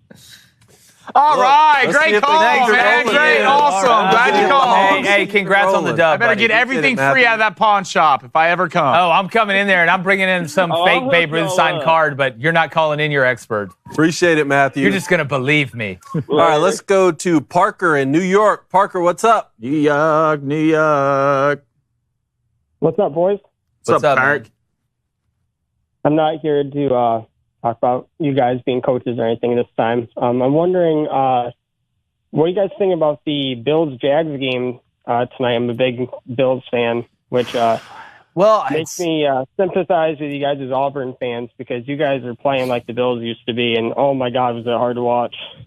Oh, yeah, well, it's a lot different when you have a bunch of NFL players running around. Yeah, it's like there's hope. Yeah. Here's what I'll say. I tried to sit here and tell everybody, like when Trevor Lawrence got that contract, okay, you can believe if you want. I don't believe. And when it comes down to crunch time, I don't trust him. He gets closer to the red zone, that turnover meter goes up, up, up, up, up, up, up. I like the Bills tonight, probably big. Having said that, the way the NFL is, the Jags will win by 30 after this last weekend. But now, go ahead. The Bills do not play the Jags very well. Like, I mean, when we first made the playoffs for the first time in like God knows how many years, Blake Bortles beat us, and then a couple years ago we lost to the Urban Meyer Jags, and then last year we lost in London. I mean, is that his lone win? Scares me. So. Yeah, I just keep looking around waiting for this Doug Peterson, Trevor Lawrence combination to like really heat up and be really effective. And to me, it just hadn't. I think the Bills are -5.5 tonight, something like that. I love the Bills there. It's at Buffalo, right? Bigger thing, Josh Allen, no turnovers through 2 games. That's makes it through. I'm not trying to announce or jinx the guy. I'm just saying what the facts are. If he makes it through tonight's game with no turnover, it'll be the first time in his career no interceptions through 3 games. So what you're telling me right now is I should go bet a pick on 6. him throwing a pick. Yeah. Probably that and running a touchdown in. Yeah, he'll run 2 Those are the touchdowns. two probably best bets on the board, Parker. We'll see. It's going to be fun. That and the Commanders game, too. Joe Brady has got to give the ball to James Cook, too. I mean, you got to make the Jags respect the run. And, I mean, if we can – they're out Tyson Campbell, too, on for their corner. So, I mean, if we make them, respect the run, we can hit him with play action all night, and Josh is going to murder him. Well, I don't know how, after what James did last week, scored 3 you don't touchdowns. give him the ball a lot. It's like all of a sudden I'm starting to see a lot of young Dalvin. Like, the more I look at him, wow, y'all are definitely related. He can't do what Ken Dorsey used to do and run the ball once for 6 yards and never go back to it again. If we're ripping off 4, 5, 6 yards to run, I don't care if Josh throws the ball only 10 times tonight. Just give the ball to the running back. I don't care. Well, I'd rather win the game. I just think Josh Allen is basically a refrigerator on roller skates. Like, he's the one guy that he's like impervious to getting hurt when he runs, and he still runs crazy. Mm-hmm. Like, it's just he's that huge. That's just he's massive. I mean, we're out Karen Johnson. We're out Matt Milano. We're out Terrell Bernard. We're out Christian Benford. So you like the over? It's just like the defense needs to show up tonight in order for the offense to get anything going. So it just scares me. And then another real quick question. Sorry. Does Syracuse losing this last weekend make the win against Georgia Tech not look as good because Florida State sucks? I wouldn't say that. I think y'all are still ahead of schedule at Syracuse, man. I mean, look, it was tough. I know it's Stanford, and you felt like you should have won that game. You felt like you were the better team. I still think you were, but that was the first game where Kyle's been kind of off a little bit. I mean, he had been so precise for the first 3 weeks of the season. He missed some guys in that intermediate passing game that we always talk about that y'all just killed Georgia Tech with and then beat them to the perimeter. So I wouldn't. Again, I think you guys are still ahead of schedule. It just sucks that, you kind of get that momentum slash a little bit. But Appreciate great call, Parker. Thank you, man. That Stanford wide receiver is disgusting. Yeah, Iamandor's NFL player. He reminds me of Mike Evans. Thanks, that's man. actually a good comp. Yeah, good call, man. All right, let's go. Let's stay in New York and go to Jimbo. Jimbo, what do you think of Syracuse's performance? Man, so I'm not going to sugarcoat it. It was a heartbreaking loss. It's one of those games you cannot afford to lose if you expect to contend for an ACC title. It is what it is. And shout out to Parker. I think he highlighted some good things. That dude, Iamandor, I believe is how you pronounce his last name. That dude is going to be playing on Sunday. He's like Zoolander. That's the one move they got. Like, he did it against Colorado last year was he was a couple yards away from catching a manslaughter charge. True story on that. But, with that being said about Syracuse, I want to actually take you guys to one play in particular. I think you guys know what I'm talking about. On 4th and 9, with 32 seconds left in the game, we had a chance to seal the game here. So we have our cornerback, Clarence Lewis. He's lined up one-on-one with Alec Iomenor. He makes a huge back shoulder catch. And my immediate thought, and this is me as a fan, Monday morning quarterbacking and all this, but it's just like, how do you not double that guy or put another guy over the top?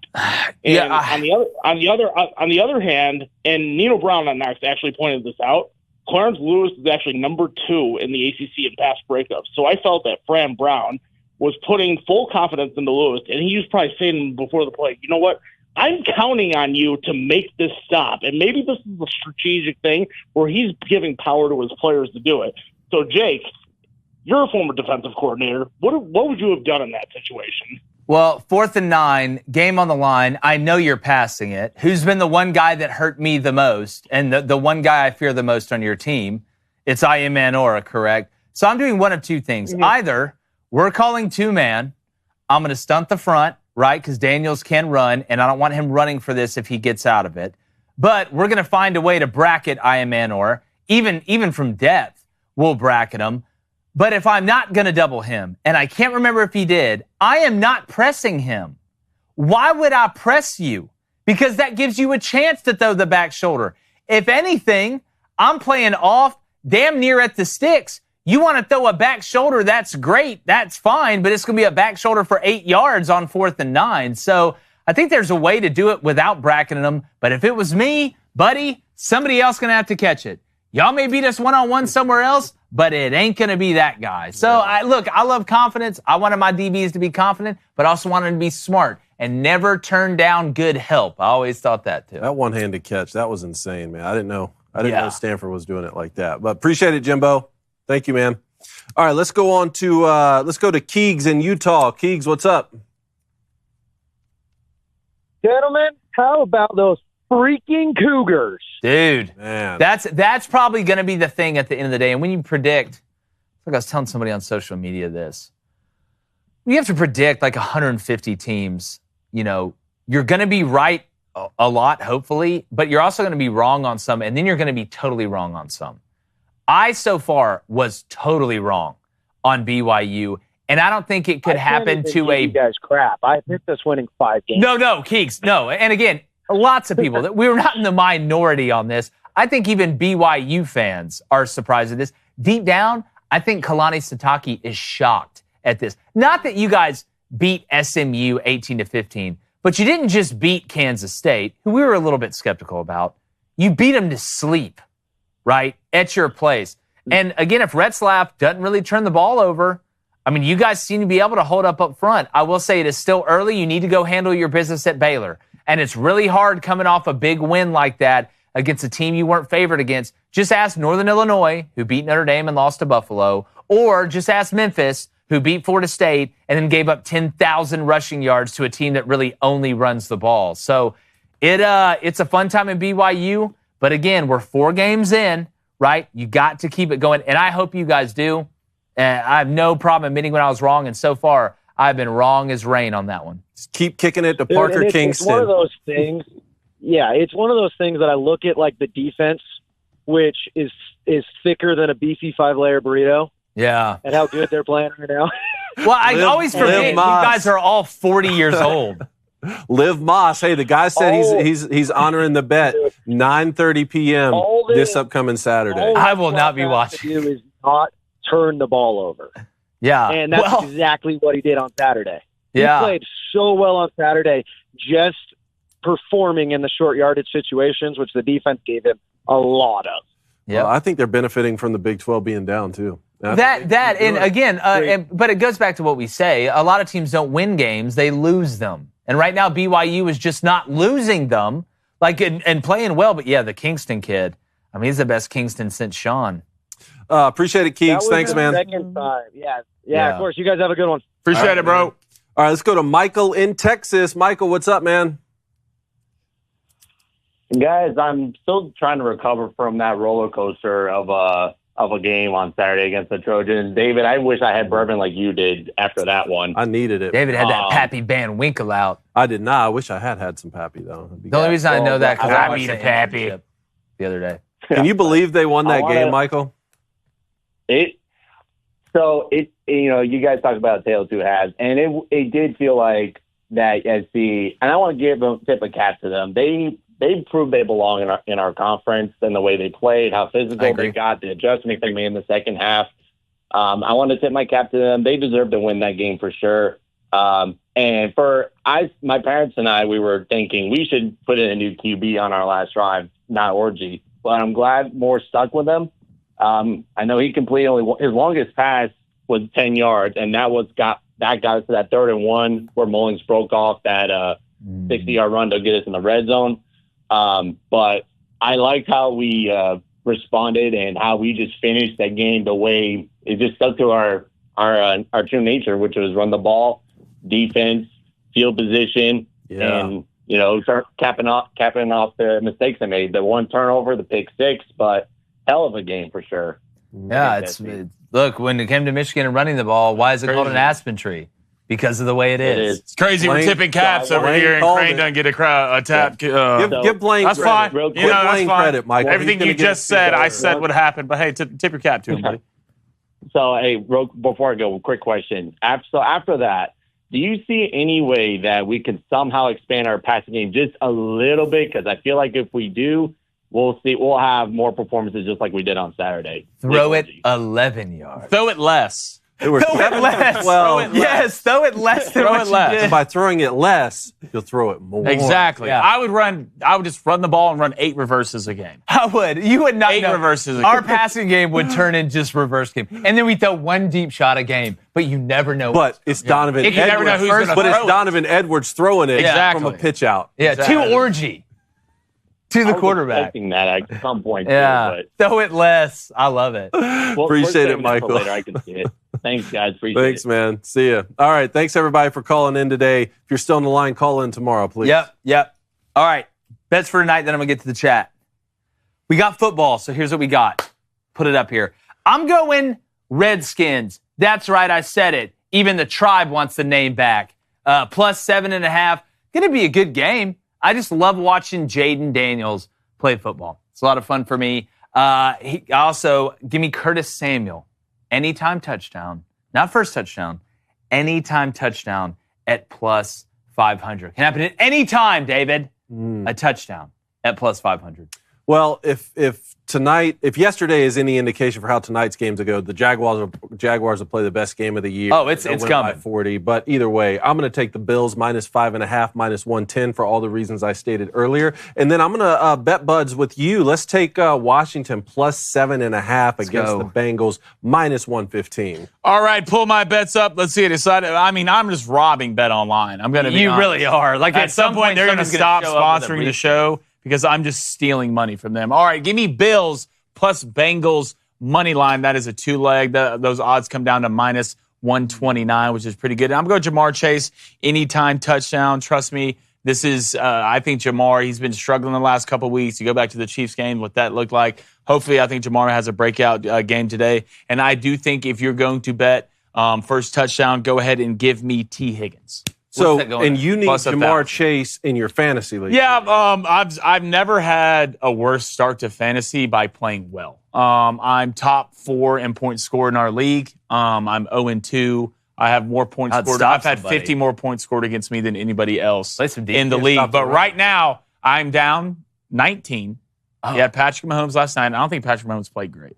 If you watch that game, I need Jamar Chase to score 20 points. The Commanders has one of the worst secondary in the league, so I'm sure he'll catch 3 balls, get pissed off, and thrown out of the game. Didn't play great. I thought that was Patrick's worst game as a pro that I've seen. He did not. Yeah, that was pass interference in the end zone, too. Anyways, let's go to the picks for Ace. He's going to take Jacksonville Buffalo over 46.5, and he's going to take the Redskins and the Bengals over 46.5. A lot of points, which leads me quickly. Who would you rather have at quarterback, Jaden Daniels or Joe Burrow? Right this second, moving forward, or in their best, at their best. Oh, healthy? Let's say college, at their best right now. I don't know how you don't take Jaden Daniels. Yeah, in college. If you put Joe Burrow on a team with average wide receivers, and you put Jaden Daniels on a team with average wide receivers, I think that answers your question. If you put Jaden Daniels on the Bengals right now, is he better than Joe Burrow? Are the Bengals better? If he's healthy, that's the thing. Yeah, if he's healthy. No, everyone's healthy. Over time. You take Joe Burrow. I mean, he's got more experience right now in the NFL, so you got to add that in. I'm talking about and maybe we need a couple years to decide. I don't know. If it's me, I may be taking Jaden Daniels. But all right, if you donated today, guys, thank you all so much. It really means a lot. We're going to start off with a $10 donation from Racha. It says, I hate you guys I've never watched football all day before listening to you guys. Now I watch all these college football and NFL games I should never care about. Now it's just fun, and I want more. So thank you guys. So just stare at the TV for 12 hours every Saturday, and I just look over my cat's looking at me in the steps. She's probably so confused. I'm terrified what my neighbors think go on in my apartment. On Saturday. It's probably not great. $5 donation from JT. Appreciate it. Says, count your blessings, chat. You could be the Florida Gators right now. You could have also picked the Browns and Bucks spread yesterday. JT, take my bets. Hey, come on, buddy. JT. Take my hand. Nobody called anybody a J. Take my hand. I took the Bucks yesterday. We'll walk to dude. How would you not take the Bucks yesterday? There's no I think if you didn't take the Bucks yesterday, you really don't know. You're really just guessing. You're guessing. Just guessing. There's nothing that should have told you to take the Broncos yesterday. Let's go ahead. $10 donation from Southern Giggle. When the Eagles didn't kick that field goal, I was sure that would cost them the game. Sirianni is a social media coach, and don't get me started on Hurts' prosperity to turn the ball over. Boy, Dallas Goedert looked good yesterday, didn't he? Yeah, he's on my bench. Yeah. Well, I mean, Trey McBride. Dang it! No, you were high on McBride too. You got hurt. $5 donation from David. Appreciate it, David. Should have known my Bucks we're gonna lose to the Broncos for whatever reason. We like to make rookie QBs look all pro. And if I'm not mistaken, okay, who was doing that Broncos broadcast? Timmy. Oh, that's Timmy B. Timmy B, baby. I thought I heard his voice when he was going over there. Let's go to a $5 donation from FDF. So what happened? What the hell happened to the Raiders losing the Panthers? Should we tank to get a good draft pick? No, the NFL, You'll do it on your own. No, you shouldn't do that. I don't know. Maybe I should try. Maybe I should get Bryce Young. Yeah, $5 donation from Jalen Prince. Appreciate it, Jalen. When do y'all get in T-Town? I would love to get a picture together. Friday. We will be there Friday, walking around, talking about things. $20 donation from Brian Ringer, 45. Appreciate it, Brian. Took your bets from Wednesday and turned into 11-leg parlay. $5 was worth $56.40. Georgia Tech under 57. Clemson minus 20. Penn State minus 49. Tennessee minus 7. Texas minus 44.5. Colorado, Oregon. Okay, you messed that up. Oregon State, I think you had the under, minus 5.5. Utah, Ole Miss, 35.5. Miami, 16.5. Auburn, over 58. Auburn is dead to me. Yeah, who took the Auburn over? I don't think. Not me, but I don't think anybody here did. Did Clay take the Auburn over? Did he? I can't remember. No. He was the one who took the under in that game. Yeah, I don't bet Auburn games. Yeah, but I did think that'd be like a 45 to 42 game. Hey, that means, look, you're knocking at the door right there. You got a sneak peek, but then she closed the window. $10 donation from Shane. Just put it in perspective, Georgia will play the number 4, number 1, number 5, and number 6 teams in a 7-week span. If Georgia comes out of that stretch with 1 loss, that will be impressive. I think you got go Dogs. You come out there with 1 loss. I don't care if you get another loss down the road and you're 10. You got to be in. Got to be in. $5 donation from Son of Man. Pumped about the Michigan win. However, I still think a Warren/Orji rotation would be better. I don't see this offense being sustainable long term. No. So wait a minute. Wait a minute. Why? Wait a minute. You lose and look bad, then you change it and win. But then you want to go back to throwing the ball to the other. I'm sorry, bro. To his point, though, I mean, 7 for 12. We're completing 1 pass in the second half. Is that going to beat the Buckeyes? Is that going to beat Oregon? Is that going to beat Oregon? David, yes. you know what's not going to beat the Buckeyes? Here, Buckeyes. Yeah. No, I get it. I understand his point. Because there were some serious considerations on that last drive, which is, okay, that was fine when we were winning. That was fine when we were playing ahead of schedule and ahead of the chains in the first half. Now we're losing. What do we do on the final drive? Well, they just gave it to Khalil Mullings. Yeah, I would do that. It wasn't Mullins even zone broke read. Cage. Yeah. And he gets this. But to the point, and this brings up the Auburn point where we were talking about Peyton Thorne. Can you just be one-dimensional, even if you're not that effective, but you won't turn it over? Well, hell, Davis Warren could just hand it to Khalil Mullings. We could have been asking him to do that for the first 3 games. But the thing about it is, how good is your one dimension? Is your one dimension really good? But Orji can run. Yeah. Like He can run. It just Davis Warren. If you can, it's like Thomas Edison said. Man, they asked him like, took you 1,000 times to make the light bulb. Like what was it like to fail that much? He's like, I didn't fail. I just found 999 ways not to make a light bulb. Like sometimes, dude, you just gotta. It can be ugly, right? But like I said.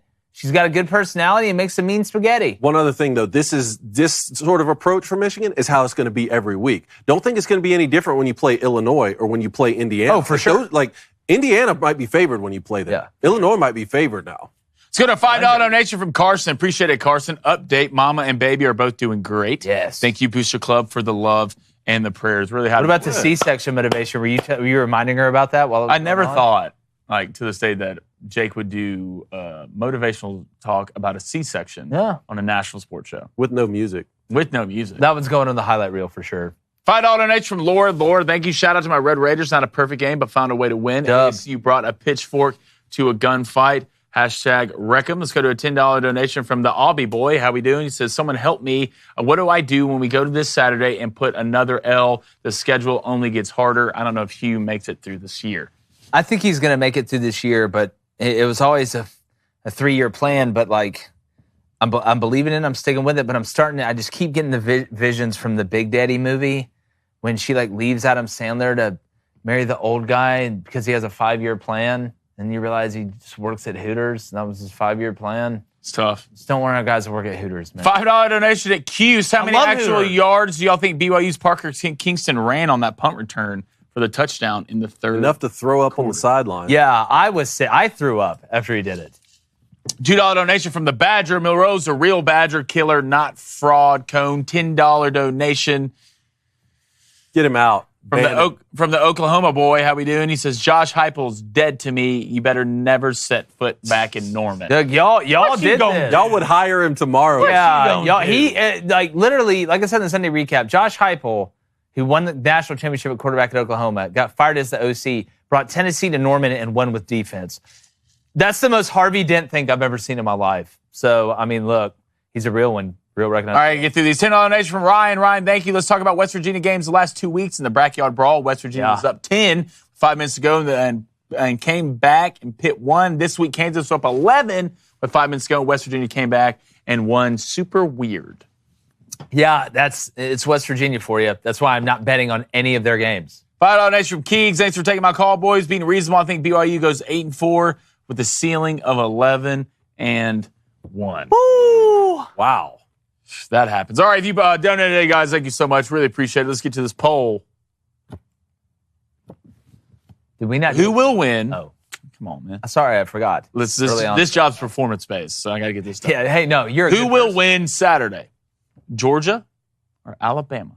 What do you think, D? This is a tough one. I think they said Georgia 50. I'll just say 51%. I'm going to say Bama 51%. Close. Georgia, 50%. It was dead even? 50%. Hey, 1,000 people voted. Hey, 1,000 people voted. It's dead even. 1,000 people voted, and it was exactly dead even. God, it's basically Pennsylvania. Hey, we appreciate you guys. Make sure you hit that subscribe button. Got a great show for you tomorrow. Tom Luganville's going to join us. We're going to bring some more of the big games. Get to the phone calls. You guys are the best. Remember, without you, there is no us. Shout out to BetOnline, Game Time, and Shopify. Check them out. Use promo code Booster on the first two, and on the last one, Shopify.com/Crain, all lowercase CRAIN. And like the chances of Bryce Young starting for the Panthers next week, we're going. Oh my God, I could have caught it. Gone. It's performance-based.